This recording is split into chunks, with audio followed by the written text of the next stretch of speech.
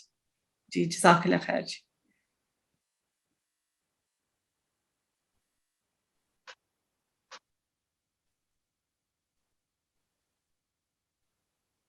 ٹھیک ہے جی, پھر اگر کچھ اور کوئی ایسی چیز نہیں تو فوری. مسز زرین کا کوشچن تھا ایک. جی جی جی, یہ تو مجھے بہت کلیئر, ویسے بھی جو سوالات کچھ پچھلے ریڈنگ جو تھی ایکسٹیسی والا, وہ جو پوری کافی چیپٹر تھا وہ لمبا, اس میں سارے کافی اس کے 3-4 سوال ہے, بٹ وہ پھر ایک اور انسان کا ذہن چلا جاتا ہے. ٹھیک ابھی کیا ہمارے مرد مومن کا کانسیپٹ تو ایز اے کانسیپٹ وہ تو سمجھ آ گئی, اور جو ایکچولائزیشن ہے کیونکہ چشتیہ ورچوز اور ویلیوز کی یہ روایت سے ایکچولائزیشن ہے خسرو میں, حضرت خسرو میں. اور تو یہ بتائیں کہ حضرت مسعود بخت میں یہ ان کی یو کین سے ریپرزینٹیٹیو. تو وہ جو انسان کامل ہے ابن العربی کا، جی کیا کہہ سکتے ہیں یہ پہلا سٹیپ ہے اس کا؟ یہ جو امیر خسرو اور مسعود بخت ہے، یہ اس طرح کی actualisation of the values and virtues, تو انسان کامل ابن العربی کا کیا یہ کچھ ملتی جلتی چیزیں ہیں کہ یہ سٹیپ ہے، لیولز ہیں؟ جی جی اس میں یہی یہ کتاب کا نام جو مرات العارفین ہے نا، تو مرر آف ناسٹکس نبی اکرم صلی اللہ علیہ وسلم کو کہا جا رہا ہے. تو جی اس مرر سے مطلب ہے کئی طرح کے ناسٹکس جو ہیں وہ ایمرج کرتے ہیں. اس آئینے میں لوگ جو ہے اپنا عکس تلاش کرتے ہیں تو ڈھونڈتے ہیں. تو یہ آج والی جو شخصیتیں تھیں یہ اصل میں تو وہی انسان کامل کی ہی بات ہے، لیکن وہ انسان کامل ہندوستان میں کیسے ایمرج کرتا چلا جاتا ہے. وہ ہو سکتا ہے اسپین میں ایمرج کرے تو اور انداز میں کرے. اسی مرر کے اندر مرر میں جب چیزوں کو آپ ہندوستانی رخ سے جب مرر میں جائیں گے تو وہاں سے ریفلیکشنز اور طرح کی آئیں گی. تو اسپین سے جائیں گے یا تو اس سے کیا فرق آ رہا ہے، تو وہ جو ایک ڈسٹنکٹیو کریکٹر ہے شخصیت کا، تو اسی سانچے کے اندر ہماری انٹلیکچوئل ٹریڈیشن کے مختلف جو سرکلز ہیں اس کے انسان کیسے کیسے ڈھل رہے ہیں ہر جگہ. تو یہ ہندوستان کی جو نمائندگی ہے ہماری انٹلیکچوئل ٹریڈیشن کی، اسی آئیڈیل مین کی، اسی انسان کامل کی طرف بڑھنے کا جو ایک سفر ہے، تو وہ یہاں پہ کیسے طے ہو رہا تھا اور ہو رہا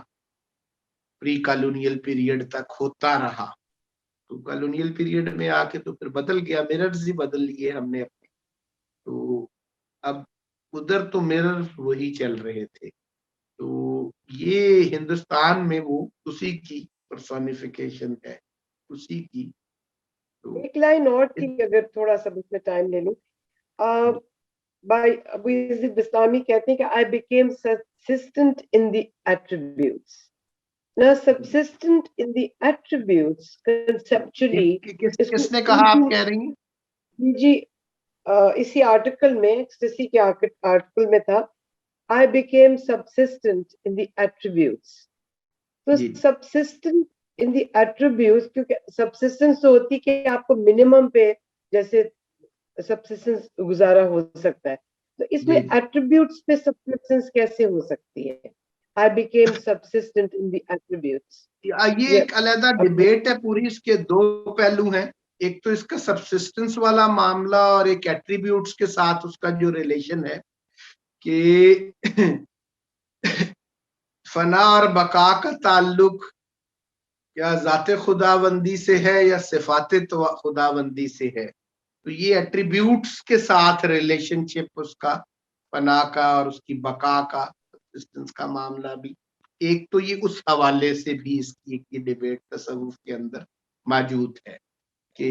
صوفیہ کے ہاں جو ہے اس پہ یہ ایٹریبیوٹس ہی کے ساتھ ایک وابستگی ہے، یہ ایٹریبیوٹس ہی کی سبسسٹنس ہے اور اسی کی مینیفیسٹیشن ہے، صفات الہیہ کی مینیفیسٹیشنز ہیں یہ ساری کی ساری اصل میں جس کی ہم بات کر رہے ہیں. اور یہ آگے جو ہم نے ڈائیورسٹی آف نالج کی جو بات کی یا ملٹیپلسٹی اور ویرائٹی آف مینیفیسٹیشنز کی جو بات کرتے ہیں، تو وہ ایٹریبیوٹس کی مینیفیسٹیشنز ہونے کی وجہ سے ہی ملٹیپل مینیفیسٹیشنز ہے، اور اسی کے ہی فنا اور بقا کا تعلق بھی انہی ایٹریبیوٹس کے ساتھ ہی جوڑا جاتا ہے تصوف میں معرفت کی روایت میں. ایک تو یہ اس میں، تو دوسرا صاحب کی روایت کے اندر بھی دوسرا اس میں اس کو یہاں پہ جو میں نے خصوصاً جس کی طرف اشارہ دیا ہے، یہ جب اس کو دیکھیں گی آپ مرات العارفین کا معاملہ جو ہے، اس میں انہوں نے یہ جو کیٹیگری ڈالی ہے ماد اور مبدا اور ماد کے درمیان، اوریجن اور ریٹرن کے درمیان بھی سبسسٹنس کی ایک جو فیز لے کے آئے ہیں، تو وہ وہاں پہ بھی بڑے ایک اچھے انداز میں ایکسپلین ہوگی وہاں پر. تو معادش اور معاش کا جو ایک دور ہے کہ اس کے اندر بھی جو ایک بقا کا، اور اس روایت سے آگے کئی چیزیں پھر ڈیولپ ہوئی. بات آپ نے کر دی تو اسی چشتی روایت کے اندر ہی مولانا عبد القدوس گنگوہی جو ہیں اسی روایت کا آگے جا کے، اور وہ بھی ان کے اوپر ان کا بھی ذکر ہے چشتی صابری ٹریڈیشن. اور ان کے اقبال نے اپنی جیسے بات کی ہے اسپرٹ آف مسلم کلچر، ان کا جو چوتھا خطبہ ہے ریکنسٹرکشن آف ریلیجیس تھاٹ کا، تو اس کے آغاز میں انہی کا شعر مولانا عبد القدوس گنگوہی کی لطائف قدوسیہ کا ہی اس سے ہی آغاز کرتے ہیں پرشین کا کہ محمد مصطفیٰ در کعبہ قوسین او ادنیٰ رفت و باز گردے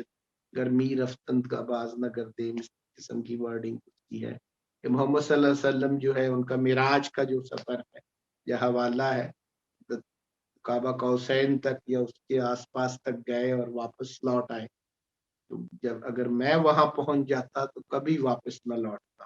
تو فنا کا ایک تصور کا جو معاملہ ہے، یہ مسٹک کانشیسنیس اور اس کا یہ بھی معاملہ ہوتا ہے فنا کا، سیر فی اللہ کا جو معاملہ ہے صوفی کا، کہ وہ اس یونین سے ریٹرن کو پریفر نہیں کرتا، کئی دفعہ وہ اسی یونین پر ہی اسی فنا میں ہی بقا پاتا ہے معادش میں یا معاش میں آنے کی بجائے. یہ بھی اس میں ایک یہ اس کی آگے فردر کئی ڈیولپمنٹس اس کی آپ کو نظر آئیں گی. ایٹریبیوٹس کے حوالے سے اس کی مینیفیسٹیشن بھی ہے، یہ ذات کی مینیفیسٹیشن نہیں بلکہ صفات کی مینیفیسٹیشن. اس حوالے سے بھی یہ جملہ ایک ریفلیکشن دے رہا ہے ہمیں، اور بذات خود یہ معاملہ بھی جو آگے کے آگے وہ دوسرا رخ ایک یہ بھی ہے کہ فلاح کا جو ان کے ہاں شکر کی روایت والے فلاح کی روایت ہو، وہ مسٹک کانشیسنیس کو اس انداز سے بھی گیج کرتے ہیں کہ وہ الٹیمیٹ جو ان کے لیے ہے پرفیکشن جو ہے اور ہائٹ جو ہے وہ یہ ایلیمنٹ بھی ہے صوفی کا یا ولی کا مقام جو ہے کہ وہ اس میں فلاح کے مقام پر ہی بقا پانا لوٹنے کی وجہ ہے. یہ کئی طرح کی چشتی تصوف کے اندر بھی ویرائٹی آپ کو نظر آئے گی، اور یہ ویرائٹی مینیفیسٹیشن آف ایٹریبیوٹس کی وجہ سے. ایٹریبیوٹس جو ہے اللہ کے قرآن کے اندر 99 کی بات ہم کرتے ہیں، احادیث کے اندر بات کرتے ہیں اس کی کہ 900 جو ہے وہ پھر یہ کہا جاتا ہے کہ وہ اسماء حسنہ جو ہیں اللہ کے جو ایٹریبیوٹس ہیں تو وہ انگنت ہیں، تو وہ مینیفیسٹیشنز بھی انگنت ہیں. ایٹریبیوٹس کی بقا کا جو معاملہ ہے کیونکہ ذات کی مینیفیسٹیشن تو ہو ہی نہیں سکتی، ایٹریبیوٹس کی ہو سکتی ہے، ذات کی تو وہاں تک، اور جو وننس یونٹی جی اس میں اسی پہ ذات زور ہے جو آپ یا ایٹریبیوٹ کی ہی جی جی جی ٹھیک سمجھ آ گئی. سوال تو بہت سے ہیں کیونکہ بڑی دلچسپ ہے یہ بحث بہت، کیونکہ وحدت الشہود بھی ایک حصہ ہے وحدت الوجود کا. قرب کے بغیر تو وجود میں وننس نہیں آ سکتی نا، قرب کے بغیر. یہ بہت دلچسپ چیز ہے. آپ نے پچھلے سوال میں جو بات کی تھی میں اسکپ کر گیا، وہ میں کہنا چاہ رہا تھا، وہ میں کہہ دوں ایک فکرہ. وہی سوال جو کہ یہ جو شخصیتیں ہیں یہ کیا اسی انسان کامل کی ابن عربی والے کی ہی مینیفیسٹیشن ہے یا اسی کا ہی مجسم ہونا ہے؟ تو وہ تو ہے، یہ دکھانا شخصیتیں ڈفرنٹ اور ان کا موقف اور سٹانس اور ان کی تحریریں اور ان کی زندگی، یہ دکھانے سے یہ بھی میں اس کا ایک فائدہ جو لینا چاہ رہا ہوں وہ یہ بھی لینا چاہ رہا ہوں کہ ہمارے ہاں وحدت الوجود کی جو ڈیولپمنٹ ہے وہ ابن عربی کی وحدت الوجود سے ایک ڈسٹنکٹ وحدت الوجود بھی ڈیولپ ہو رہی تھی. تو ان مسعود بک کے ہاں وہ ایلیمنٹ بھی کہ حضرت بایزید بستامی والی توحید جو ہے وہ ابن عربی والے رخ سے تھوڑا سا ایک مختلف رخ میں بھی ڈیولپ ہوتی نظر آتی ہے آپ کو ان شخصیات میں. تو یہاں پہ ہندوستان کے اندر یہ دونوں پیرللز آپ کو نظر آئیں گے کہ خالصتاً